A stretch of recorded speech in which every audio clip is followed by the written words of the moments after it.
Doctor Sekhon clinic ਜੋ ਕਿ ਮਾਲ enclave civil line Ludhiana ਵਿਖੇ ਸਥਿਤ ਹੈ। ਡਾਕਟਰ ਜਗਦੇਵ ਸਿੰਘ ਸੇਖੋਂ ਜੀ ਆਪਣੇ ਇਲਾਕੇ ਵਿੱਚ ਬਹੁਤ ਹੀ ਵਧੀਆ ਤਰੀਕੇ ਨਾਲ ਸੇਵਾਵਾਂ ਨਿਭਾ ਰਹੇ ਹਨ। ਕੈਂਸਰ ਦੇ ਮਰੀਜ਼ਾਂ ਲਈ ਡਾਕਟਰ ਜਗਦੇਵ ਸਿੰਘ ਸੇਖੋਂ ਇੱਕ ਵਰਦਾਨ ਸਾਬਿਤ ਹੋ ਰਹੇ ਹਨ। ਸਾਡੀ ਪੰਜਾਬ ਪਲੱਸ ਦੀ ਟੀਮ ਨੇ ਡਾਕਟਰ ਸੇਖੋਂ ਕਲੀਨਿਕ ਦਾ ਵਿਸ਼ੇਸ਼ ਦੌਰਾ ਕੀਤਾ ਅਤੇ ਡਾਕਟਰ ਜਗਦੇਵ ਸਿੰਘ ਸੇਖੋਂ ਜੀ ਨਾਲ ਵਿਸ਼ੇਸ਼ ਮੁਲਾਕਾਤ ਕੀਤੀ। ਪੇਸ਼ ਹੈ ਇੱਕ ਰਿਪੋਰਟ।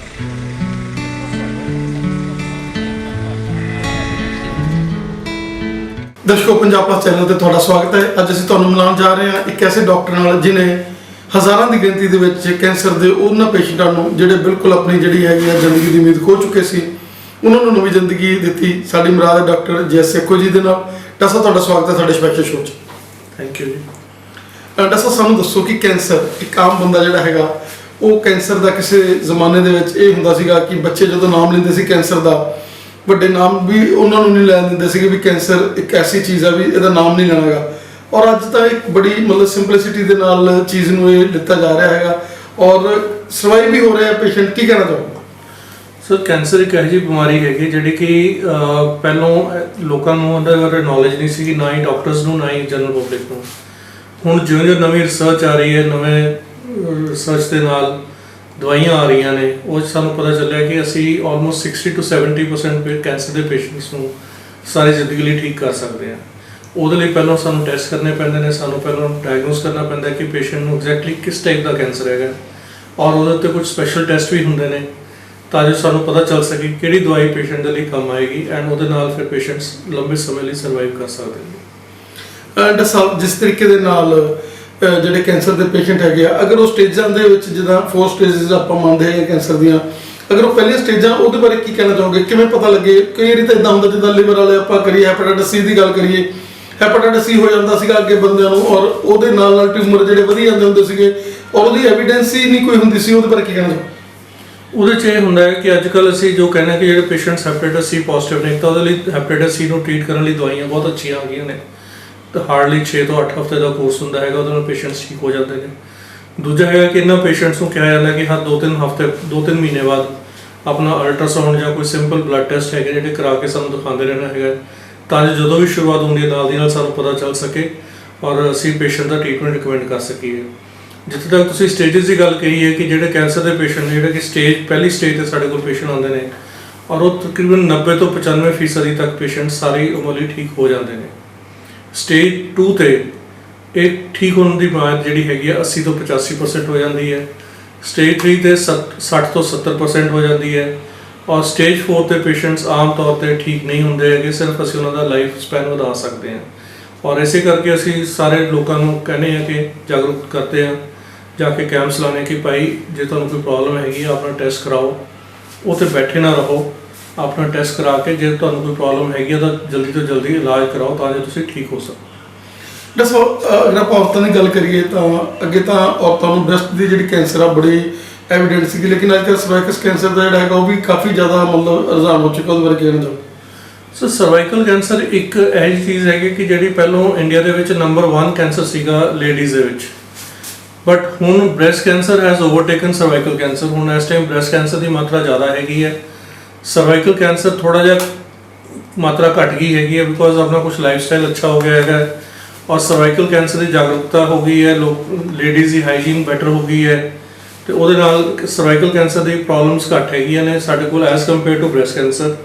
ਔਰ ਬ੍ਰੈਸਟ ਕੈਂਸਰ 'ਚ ਅਸੀਂ ਬਹੁਤ ਖੁਸ਼ ਹੈਗੇ ਕਿ ਲੇਡੀਜ਼ ਨੂੰ ਆਪ ਜਾਗਰੂਕਤਾ ਆਉਂਦੀ ਹੈ, ਲੇਡੀਜ਼ ਆਪਣੇ ਆਪ ਨੂੰ ਆਪ ਚੈੱਕ ਕਰਦੀਆਂ ਨੇ ਔਰ ਸਾਡੇ ਕੋਲ ਮੈਜੋਰਿਟੀ ਪੇਸ਼ੈਂਟ ਜਿਹੜੇ ਹੈਗੇ ਨੇ ਬ੍ਰੈਸਟ ਕੈਂਸਰ ਦੇ ਪਹਿਲੀ ਜਾਂ ਦੂਜੀ ਸਟੇਜ 'ਤੇ ਪਹੁੰਚ ਜਾਂਦੇ ਨੇ ਔਰ ਉਹ ਲੇਡੀਜ਼ ਨੇ ਆਪਣੇ ਆਪ ਨੂੰ ਖੁਦ ਚੈੱਕ ਕੀਤਾ ਹੁੰਦਾ। ਦੱਸੋ, ਕੀ ਕਹਿਣਾ ਚਾਹੋਗੇ ਕਿ ਜਿਹੜੀਆਂ ਲੇਡੀਜ਼ ਹੈਗੀਆਂ ਅਬਾਊਟ ਜਦੋਂ 40 ਸਾਲ ਤੋਂ ਵੱਧ ਦੀ ਉਮਰ ਹੋ ਜਾਂਦੀ ਹੈ ਤਾਂ ਮੈਮੋਗ੍ਰਾਫੀ ਹੈ ਜਿਹੜੀ ਉਹਨਾਂ ਨੂੰ ਇੱਕ ਵਾਰੀ ਜ਼ਰੂਰ ਮਤਲਬ ਕਰਵਾ ਲੈਣੀ ਚਾਹੀਦੀ ਹੈਗੀ ਹੈ ਔਰ ਸਰਕਾਰ ਵੀ ਮਤਲਬ ਜਿਹੜੀ ਹੈਗੀ ਇਹਦੇ ਲਈ ਉਤਸ਼ਾਹਿਤ ਕਰ ਰਹੀ ਲੋਕ? ਸਰ, ਅਸੀਂ ਰਿਕਮੈਂਡ ਕਰਦੇ ਹਾਂ ਕਿ ਜਦੋਂ 40 ਸਾਲ ਦੀ ਉਮਰ ਕ੍ਰਾਸ ਕਰਦੀਆਂ ਨੇ ਲੇਡੀਜ਼ ਇੱਕ ਵਾਰ ਮੈਮੋਗ੍ਰਾਫੀ ਆਪਣੀ ਜ਼ਰੂਰ ਕਰਾਉਣ। ਜੇ ਪਹਿਲੀ ਮੈਮੋਗ੍ਰਾਫੀ ਨਾਰਮਲ ਆਉਂਦੀ ਹੈ, ਸੈਕਿੰਡ ਮੈਮੋਗ੍ਰਾਫੀ 3 ਸਾਲ ਬਾਅਦ, ਥਰਡ ਮੈਮੋਗ੍ਰਾਫੀ ਫਿਰ 3 ਸਾਲ ਬਾਅਦ, ਫਿਰ ਜੇ ਉਸ ਤੋਂ ਉਹ ਵੀ ਠੀਕ ਆਉਂਦੀ ਹੈ ਫਿਰ 5 ਸਾਲ ਬਾਅਦ ਆਪਣੀ ਮੈਮੋਗ੍ਰਾਫੀ ਕਰਾ ਸਕਦੀਆਂ ਨੇ।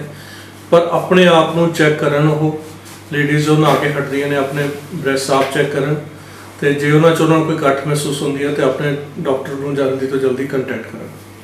ਤਾਂ ਸਰ ਬੇਸਿਕਲੀ ਕੈਂਸਰ ਹੈ ਕੀ ਚੀਜ਼? ਕਿਵੇਂ ਮਤਲਬ ਕੈਂਸਰ ਇਟਸੈਲਫ ਤਾਂ ਕੋਈ ਡਿਜ਼ੀਜ਼ ਨਹੀਂ ਹੈ, ਲੇਕਿਨ ਕੈਂਸਰ ਕਿਵੇਂ ਆਪਾਂ ਮੰਨੀਏ? ਮਤਲਬ ਕੈਂਸਰ ਇਹ ਦੂਜੀਆਂ ਬਿਮਾਰੀਆਂ ਹੀ ਜਿਹੜੀਆਂ ਹੈਗੀਆਂ ਉਹਨਾਂ ਨੂੰ ਮੰਨੀਏ ਕਿ ਉਹੀ ਕੈਂਸਰ ਦਾ ਜਿਹੜਾ ਰੂਪ ਧਾਰਨ ਕਰ ਲੈਂਦੀਆਂ? ਸੋ ਕੈਂਸਰ ਇੱਕ ਐਕਚੁਅਲੀ ਇੱਕ ਇਹੋ ਜਿਹੀ ਬਿਮਾਰੀ ਹੈਗੀ ਕਿ ਜਿਹੜੇ ਸੈੱਲ ਹੁੰਦੇ ਨੇ ਬਾਡੀ ਦੇ ਵਿੱਚ, ਆਪਣੇ ਲੱਖਾਂ ਕਰੋੜਾਂ ਦੀ ਗਿਣਤੀ ਸੈੱਲ ਹੁੰਦੇ ਨੇ, ਉਹਨਾਂ ਚੋਂ ਕੁਝ ਸੈੱਲ ਜਿਹੜੇ ਹੈਗੇ ਨੇ ਉਹ ਇੱਕ ਸੈੱਲ ਹੁੰਦਾ ਜਿਹੜਾ ਕਿ ਬਾਡੀ ਦੇ ਕੰਟਰੋਲ ਤੋਂ ਬਾਹਰ ਹੋ ਜਾਂਦਾ ਹੈ। ਜੇ ਆਪਾਂ ਮੰਨ ਕੇ ਚੱਲੀਏ ਕਿ ਜਿਵੇਂ ਆਪਣਾ ਨੱਕ ਬਣਦਾ ਹੈ, ਕੰਨ ਬਣਦੇ ਨੇ, ਇਹਨਾਂ ਦੀ ਗਰੋਥ ਕੁਝ ਦੇਰ ਬਾਅਦ ਰੁਕ ਜਾਂਦੀ ਹੈ। ਰੁਕਦੀ ਕਿਉਂ ਹੈਗੀ ਕਿ ਬਾਕੀ ਬਾਡੀ ਦੇ ਸੈੱਲ ਉਹਨੂੰ ਕੰਟਰੋਲ ਕਰਕੇ ਉਹਨੂੰ ਅੱਗੇ ਵਧਣ ਨਹੀਂ ਦਿੰਦੇ ਉਹਨਾਂ ਸੈੱਲਾਂ ਨੂੰ। ਪਰ ਜਿਹੜੇ ਕੈਂਸਰ ਸੈੱਲ ਹੈਗੇ ਨੇ ਇਹਨਾਂ ਦੇ ਉੱਤੇ ਬਾਡੀ ਦਾ ਕੰਟਰੋਲ ਨਹੀਂ ਹੁੰਦਾ ਹੈਗਾ, ਇਹ ਅੱਗੇ ਦੀ ਅੱਗੇ ਵਧਦੇ ਰਹਿੰਦੇ ਨੇ ਔਰ ਇਹ ਖੂਨ ਦੀਆਂ ਨਾਲੀਆਂ ਆਪਣੀਆਂ ਆਪ ਬਣਾ ਲੈਂਦੇ ਨੇ ਔਰ ਉਹ ਖੂਨ ਦੀਆਂ ਨਾਲੀਆਂ ਦੇ ਥਰੂ ਫਿਰ ਇਹ ਬਲੱਡ 'ਚ ਸਰਕੂਲੇਟ ਹੋ ਕੇ ਬਾਕੀ ਆਰਗਨਸ ਫੈਲਣਾ ਸ਼ੁਰੂ ਕਰ ਦਿੰਦੇ ਨੇ।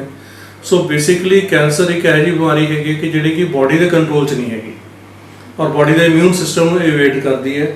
ਤਾਂ ਹੀ ਅੱਜ ਕੱਲ੍ਹ ਕਾਫੀ ਜਿਹੜੀਆਂ ਦਵਾਈਆਂ ਆ ਰਹੀਆਂ ਨੇ ਉਹ ਇਮਿਊਨੋਥੈਰੇਪੀ ਦੀਆਂ ਆ ਰਹੀਆਂ ਨੇ ਕਿ ਜਿਹਦੇ 'ਚ ਬਾਡੀ ਦਾ ਆਪਣਾ ਇਮਿਊਨ ਸਿਸਟਮ ਨੂੰ ਸਟਰੋਂਗ ਕਰਕੇ ਉਹਨਾਂ ਨੂੰ ਕੈਂਸਰ ਸੈੱਲਸ ਲਈ ਲੜਨ ਨਾਲ ਲਈ ਤਿਆਰ ਕੀਤਾ ਜਾਂਦਾ ਹੈਗਾ।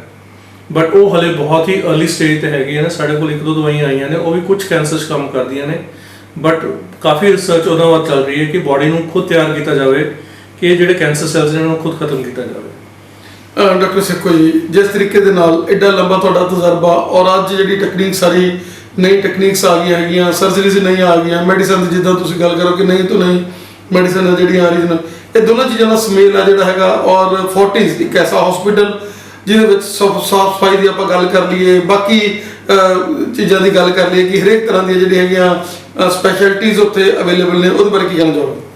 ਸੋ ਬੇਸਿਕਲੀ ਅੱਜ ਕੱਲ੍ਹ ਜੋ ਟੈਕਨੀਕਸ ਆਈਆਂ ਨੇ ਉਹਦੇ 'ਚ ਇਹ ਹੈਗਾ ਕਿ ਵੀ ਜੇ ਪਹਿਲੀ ਜਾਂ ਦੂਜੀ ਸਟੇਜ ਜਾਂ ਥਰਡ ਸਟੇਜ ਹੈਗੀ ਹੈ, ਸਾਡੀ ਕੋਸ਼ਿਸ਼ ਹੁੰਦੀ ਹੈ ਕਿ ਪੇਸ਼ੈਂਟ ਨੂੰ ਇਸ ਬਿਮਾਰੀ ਤੋਂ ਜੜੋਂ ਮੁਕਤ ਕੀਤਾ ਜਾਵੇ।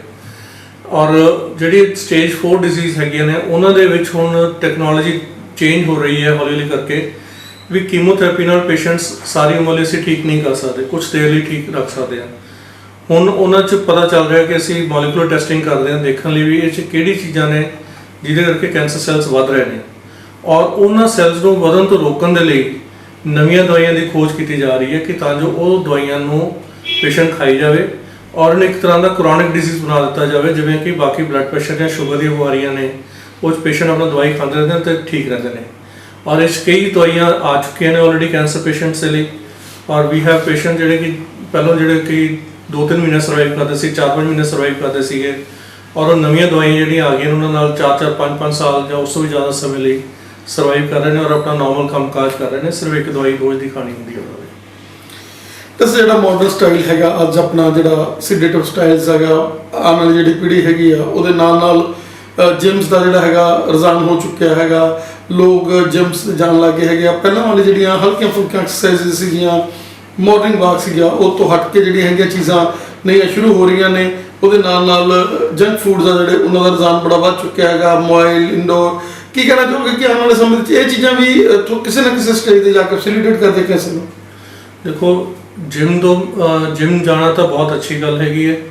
ਮਾਰਨਿੰਗ ਵਾਕ ਦੀ ਪ੍ਰੋਬਲਮ ਇਹ ਆ ਗਈ ਹੈ ਕਿ ਪੋਲਿਊਸ਼ਨ ਇੰਨੀ ਜ਼ਿਆਦਾ ਹੈਗੀ ਹੈ ਕਿ ਤੁਸੀਂ ਜਦੋਂ ਮਾਰਨਿੰਗ ਵਾਕ ਲਈ ਜਾਂਦੇ ਹੋ ਤਾਂ ਧੂੰਆਂ ਹੀ ਧੂੰਆਂ ਹੈਗਾ ਸਭ ਚਾਰੋਂ ਪਾਸੇ।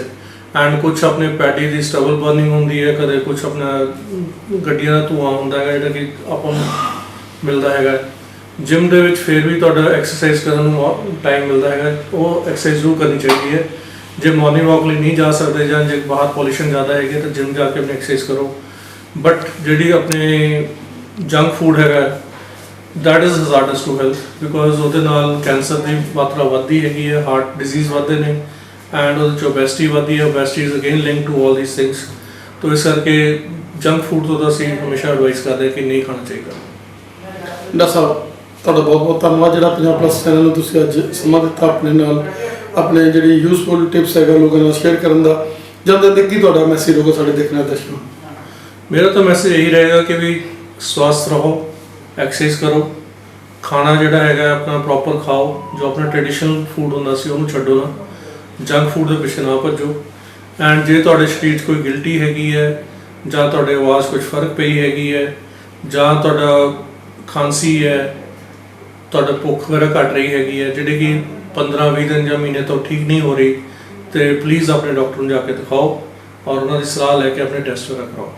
Thank you sir. Thank you.